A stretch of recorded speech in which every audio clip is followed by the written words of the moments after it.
Welcome to the Billboard Mastery Podcast, where you will learn the correct way to identify, evaluate, negotiate, perform due diligence on, select the construction type, build, rent the ad space, and operate billboard signs.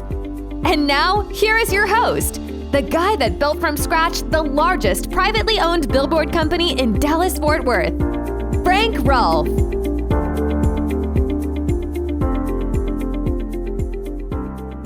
Webster Dictionary defines strong as able to withstand great force or pressure. Now, in the world of billboards, what that means is, can you help that billboard to withstand extreme weather events? This is Frank Rolfe, the Billboard Mastery Podcast.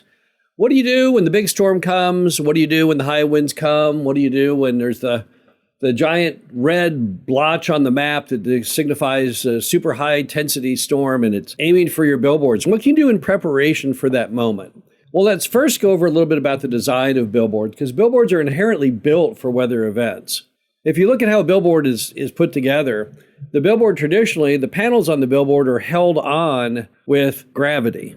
There's clips on the backs of the panels, and traditionally they are designed that in the event of a wind, like a tornado that is not only high wind speed, but also a sucking motion like a tornado is, that it will pull the panels off the sign, because the whole goal of the steel monopole sign is to not exert mega force on the pole, and you relieve that by getting the faces off the sign.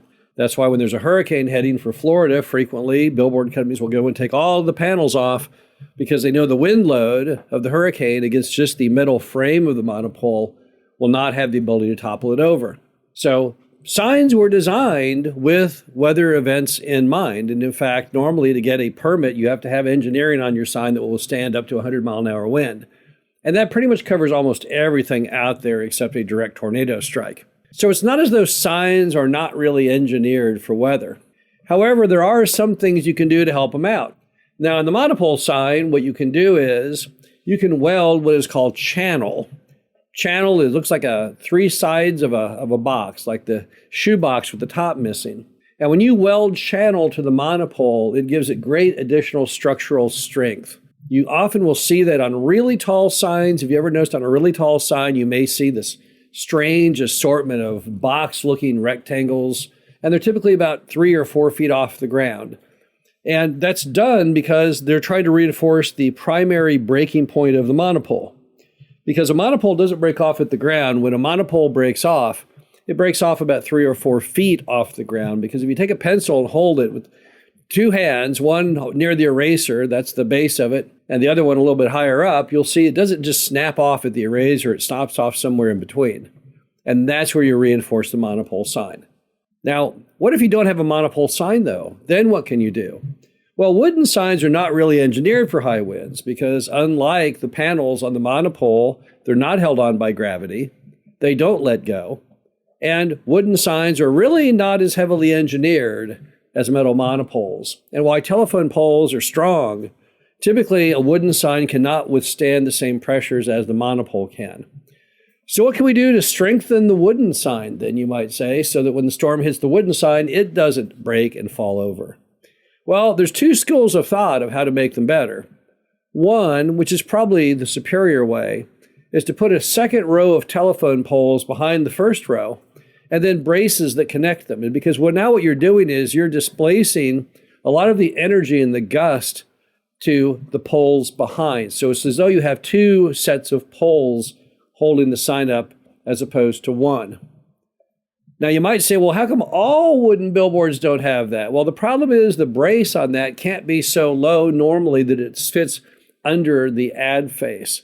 You actually have to brace the sign farther up. So you can't really do that variety of bracing to the wooden sign if it's a two-sided sign, only a one-sided sign. If you go down the highway, you'll see a whole lot of signs that have exactly like I'm talking about. The regular row of telephone poles with the wooden faces on it.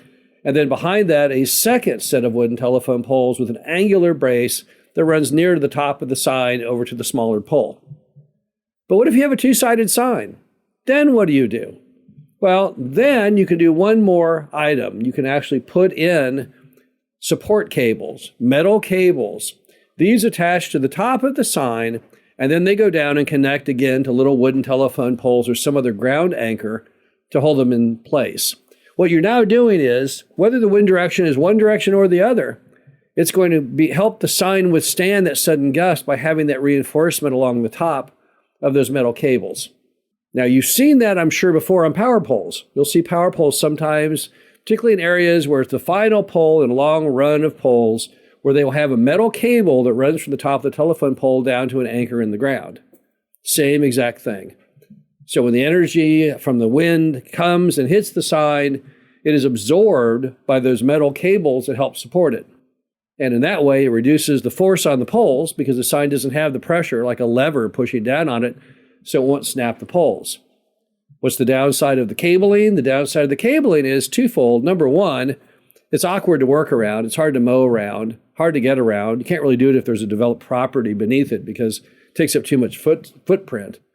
But the other problem you have with the metal cables is they will cast a shadow on the sign when the sun is on that side of the sign. So even though it does give you some protection from the elements, it may also make the sign a little less attractive to the advertiser. The bottom line is that every sign has its own unique amount of risk regarding wind. Signs that are typically in areas that are sheltered by trees or geography, like the sign on the side of a hill on the interstate, that one is very unlikely to ever have a weather event because won't be a wind, a straight line wind that can actually hit the sign. The signs that are really exposed are the ones where they're all by themselves, particularly in certain states and areas that are prone to having high straight line winds, such as Kansas.